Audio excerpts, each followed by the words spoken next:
খাও। এই তোমার কি কি লাগবে সেটা কিন্তু তুমি আমার এখনো জানাওনি। আগে যাই বিদেশের মাটিতে পাটা ফেলাও, তারপর আমি তোমার কবারই আমার কি লাগে।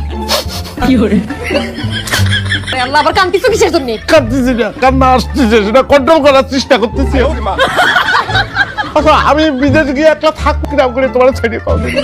করে খাও, নাহলে একদম তরকারির বাতি মাথার মধ্যে একদম বাইরে দিব না একদম। আচ্ছা হয়েছে হয়েছে, কান্না কন্ট্রোল করিস। আমি আমার কথা মনে হবে না, টুক করে একটা ভিডিও কল মারি বসবা। যাচ্ছি আমি, কন্ট্রোল করিস। হ্যালো, আচ্ছা সৌদিতে যে উস্তা হয় বলতে পারো, সৌদি যদি উস্তা না পাই তাহলে আমি কি খাবো? আমার কিনা উস্তা খাওয়াবে? তুই আগে যা, তারপরে বুঝবানি।